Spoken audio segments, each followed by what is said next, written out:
Mirage എന്ന ചിത്രത്തിന് ശേഷം ജിത്തു ജോസഫിന്റെ സംവിധാനത്തിൽ ബിജു മേനോനും ജോജു ജോർജും പ്രധാന വേഷത്തിലെത്തിയ വലതുവശത്തെ കള്ളൻ എന്ന സിനിമയെക്കുറിച്ചാണ് നമുക്ക് സംസാരിക്കാനുള്ളത്. പ്രധാനമായിട്ടും ഈ രണ്ട് കോമ്പിനേഷനും ബിജു മേനോൻ ആൻഡ് ജോജു ജോർജ് ഇരുവരും ഗംഭീരമായിട്ട് തന്നെ ഈ സിനിമയിൽ അഭിനയിച്ചിട്ടുണ്ട്. ഇരുവരുടെയും കഥാപാത്രങ്ങൾ മികച്ച രീതിയിൽ തന്നെ വന്നു. പക്ഷേ ഈ സിനിമയ്ക്ക് സിനിമയുടേതായ പ്രശ്നങ്ങളുണ്ടോ എന്ന് ചോദിച്ചാൽ ഉണ്ട് എന്ന് തന്നെ പറയേണ്ടി വരും. മിറാഷിൽ എന്താണ് സംഭവിച്ചത്? മിറാഷിനകത്ത് ഒരുപാട് ട്വിസ്റ്റുകളും ടേൺസുകളും ഒക്കെ കൊണ്ടെത്തിച്ച് അവസാനം ഒരുപാട് ട്വിസ്റ്റുകൾ നിറച്ച് ജിത്തു ജോസഫ് എന്ന സംവിധാനം തന്നെ പറഞ്ഞു, ഞാൻ കുറേ അധികം ട്വിസ്റ്റുകൾ ഇട്ടത് പ്രേക്ഷകർക്ക് മനസ്സിലായില്ല എന്നുള്ളതാണ്. വലതുവശത്തെ കള്ളൻ വരുമ്പോഴേക്കും ട്വിസ്റ്റുകളും ടേണുകളൊന്നും വലിയ രീതിയിലൊന്നും ഞെട്ടിപ്പിക്കുന്നതല്ലെങ്കിൽ പോലും ഇതിൻ്റെ കഥാപരമായിട്ടുള്ള പല പല ലെയേഴ്സ്, പല പല ഡയറക്ഷൻസിലോട്ടൊക്കെ ഈ കഥ പോകുന്നുണ്ട്.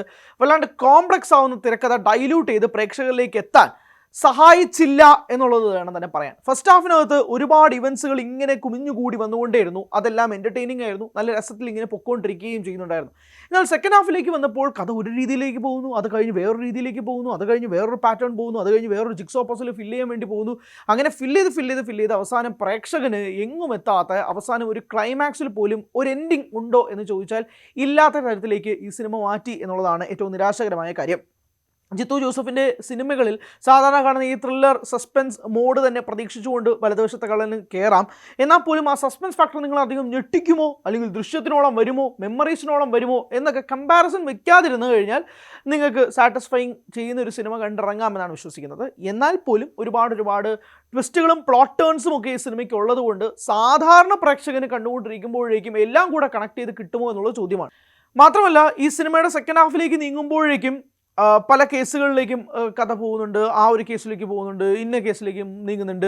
ഇങ്ങനെ പല ഇതിലേക്കും ഒന്ന് കണക്ട് ചെയ്യിക്കുക, അല്ലെങ്കിൽ അത് ജോയിൻ ചെയ്യിക്കുക എന്ന് പറയുന്നുണ്ട്. ഈ സിനിമയിൽ തന്നെ പറയുന്ന ഒന്നാമത്തെ ക്ലൂ, രണ്ടാമത്തെ ക്ലൂ, മൂന്നാമത്തെ ക്ലൂ, നാലാമത്തെ ക്ലൂ, അഞ്ചാമത്തെ ക്ലൂ, ഇങ്ങനെ 5 ക്ലൂസുകൾ നിരത്തി വെച്ചുകൊണ്ട് ഈ പസിൽ ഫോം ചെയ്യുക, അല്ലെങ്കിൽ ഫില്ല് ചെയ്യുക, ഈ പസിൽ കംപ്ലീറ്റ് ചെയ്യുക എന്നുള്ളതാണ് ഇതിൻ്റെ ഏറ്റവും പ്രധാനപ്പെട്ട കാര്യം. പക്ഷേ ആ പസിൽ പോലും വല്ലാതെ ഡിസ്റ്റർബിംഗ് ആവുന്ന, എന്നാൽ ഇത് എങ്ങോട്ടാണ് പോകുന്നത്, എവിടേക്കാണ് പോകുന്നത് എന്ന് പോലും മനസ്സിലാവാത്ത രീതിയിലേക്ക് സിനിമ മാറുന്നുണ്ട്.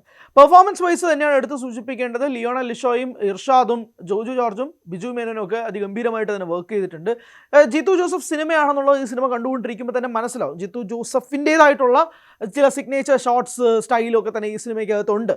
ബട്ട് അപ്പാർട്ട് ഫ്രം ദാറ്റ് ഈ സിനിമയ്ക്കകത്ത് എന്താണ് ഓഫർ ചെയ്യാനുള്ളത് എന്ന് ചോദിച്ചാൽ കുറച്ച് ത്രില്ലിംഗ് മൊമെൻറ്റ്സ്, കുറച്ച് സസ്പെൻസ് മൊമെൻറ്റ്സ് ഒക്കെ തന്നെ ഈ സിനിമയ്ക്ക് ആഡ് ഓൺ ചെയ്യാൻ പറ്റുന്നുണ്ട് എന്നുള്ളതാണ്. കൂദാശ എന്ന ചിത്രത്തിന് ശേഷം ഡിനു തോമസ് ഈലൻ ആണ് ഈ സിനിമ റൈറ്റ് ചെയ്തിരിക്കുന്നത്. കൂദാശ നല്ലൊരു സ്ക്രിപ്റ്റായിരുന്നു.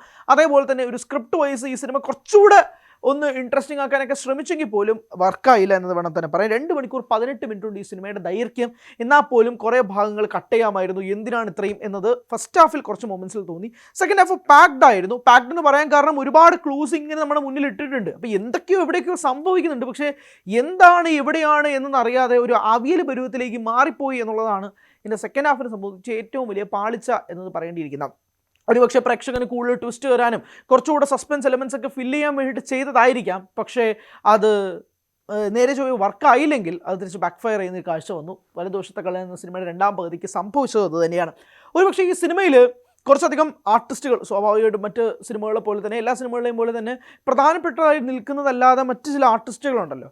ഈ ആർട്ടിസ്റ്റുകൾ ഈ സിനിമയ്ക്കകത്ത് അഭിനയിക്കുന്നതാണെന്ന് തന്നെ തോന്നിപ്പോയി എന്നുള്ളതാണ്. അതായത് ക്യാമറയോട് വെച്ചിട്ടുണ്ട്, നിങ്ങൾ ആക്ഷൻ പറയുകയാണ്, അത് അഭിനയിച്ചോ എന്ന് പറയുന്ന ആ ഒരു അഭിനയിക്കുന്ന മൊമെൻറ്റ് കൃത്യമായിട്ട് തന്നെ ഉണ്ടായിരുന്നു. സംഭാഷണങ്ങളിൽ പലതും ആർട്ടിഫിഷ്യാലിറ്റിയും തോന്നി, ചിലതിൽ നാടകീയമായി തോന്നി, ചിലതിൽ സിനിമാറ്റിക്കായിട്ട് തോന്നി, ചിലതിൽ പറഞ്ഞു പറയിപ്പിക്കുന്നത് പോലെ തോന്നി. അങ്ങനെ എല്ലാ തരത്തിലും ഈ സംഭാഷണങ്ങൾ ഈ ആർട്ടിസ്റ്റുകളുടെ ഭാഗത്തു നിന്നൊക്കെ അങ്ങനെ ഈ പറഞ്ഞു പറയിപ്പിക്കുന്നതായിട്ടുള്ള ഫീൽ ചെയ്തു എന്നതും പറയാതിരിക്കാൻ സാധിക്കില്ല. എന്തായാലും ഇതിൻ്റെ BGM ചെയ്തിരിക്കുന്നത് വിഷ്ണു ശ്യാമാണ്. വിഷ്ണു ശ്യാമിൻ്റെ വർക്ക് കുഴപ്പമില്ലാതെ വന്നിട്ടുണ്ട്. അത് ഈ ത്രില്ലിംഗ് മൊമെൻറ്റ്സിൽ അദ്ദേഹത്തിൻ്റേതായിട്ടുള്ള രീതിയിൽ ഈ സിനിമ മുന്നോട്ട് കൊണ്ടുപോയിട്ടുണ്ട്. അങ്ങനെ കുറച്ച് മൊമെൻറ്റ്സ് ഈ സിനിമയ്ക്ക് ഉണ്ട് എന്നത് ഒഴിച്ചു നിർത്തിയാൽ ബാക്കി ഇറ്റ് ഫെൽറ്റ് ഫ്ലാറ്റ്. മിറാഷിന് ശേഷം ഭയങ്കരമായിട്ടൊരു തിരിച്ചുവരവ് വലതുവശത്തെ കള്ളനിൽ ഉണ്ടാകും എന്നൊക്കെ പ്രതീക്ഷിക്കുന്നെങ്കിൽ തെറ്റി. ക്യാരക്ടർ ആർക്ക്, നമുക്ക് അതിനെപ്പറ്റി സംസാരിക്കാം. ക്യാരക്ടർ ആർക്കിൽ ബിജു മേനോൻ്റെ ആർക്ക് അതിരസമായിട്ട് തോന്നി, ഗംഭീരമായിട്ട് തോന്നി. ക്യാരക്ടർ ആർക്ക്, ബിജു മേനോൻ്റെ ക്യാരക്ടർ ആർക്ക് പ്രത്യേകിച്ച്, അതായത് ഫസ്റ്റ് ഹാഫിൽ നിന്ന് പോയി ഇതിങ്ങനെ വന്ന് ഇങ്ങനെ കറങ്ങി ഇതിങ്ങനെ വന്നിട്ട് ഇങ്ങനെ പോകുന്നൊരു ആർക്കാണ്. ആ ആർക്ക് ഭയങ്കര രസമായിട്ട് ഫില്ല് ചെയ്യുന്നുണ്ട്. അത് നല്ല രസമുണ്ട് ആ ക്യാരക്ടർ ആർക്ക്.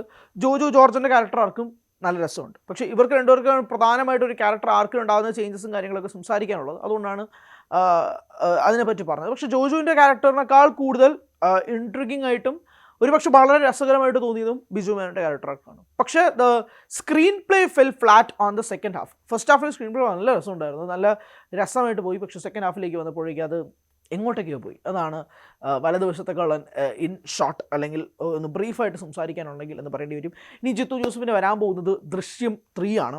മിറാഷിൻ്റെ പരാജയം ഒരുപക്ഷെ വലതുവശത്തെ കള്ളൻ എന്താകുമെന്നത് അറിയില്ല. എന്നാൽ പോലും ഒരു ജിത്തു ജോസഫ് ഫ്ലേവറിൽ നിങ്ങൾ മെമ്മറീസും ദൃശ്യം മെമ്മറീസ് ഇങ്ങനെയാണ് മനസ്സിൽ കൊണ്ടുപോകുന്നതെങ്കിൽ അത് ചിലപ്പോൾ നിങ്ങൾക്ക് നിരാശയായിരിക്കും കിട്ടാം. പക്ഷേ ഓരോ സിനിമകളും ഓരോരുത്തർക്ക് വ്യത്യസ്തരാണ്.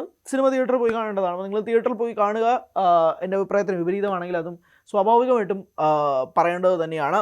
സിനിമ കണ്ടിട്ടില്ലാത്തവർ തീർച്ചയായും സിനിമ തിയേറ്ററിൽ തന്നെ പോയി കാണുക. ഒരു ത്രില്ലർ ഇൻവെസ്റ്റിഗേഷൻ സിനിമയാണ് സംസാരിക്കുന്നത്. എൻ്റെ കളർ ടോണൊക്കെ മെമ്മറീസിനെ ഓർമ്മിപ്പിക്കുന്നെങ്കിൽ പോലും മെമ്മറീസിൻ്റെ സിനിമയാണ്, അല്ലെങ്കിൽ മെമ്മറീസിനെ വെല്ലുന്ന സ്ക്രീൻ പ്ലേ ആണ് എന്നൊന്നും വിചാരിക്കരുത്. അങ്ങനെയൊന്നും വിശ്വസിച്ച് തിയേറ്ററുകളിലേക്ക് പോകാതിരിക്കാൻ മാക്സിമം ശ്രമിക്കുക. ഹൈപ്പ് കുറയ്ക്കുക. നിങ്ങൾക്ക് നല്ലൊരു സിനിമാറ്റിക് അനുഭവം കിട്ടാൻ സാധ്യതയുണ്ട് എന്നതും കൂടിയാണ് വലതുവശത്തെ കള്ളൻ എന്ന സിനിമയെക്കുറിച്ച് സംസാരിക്കാനുള്ളത്.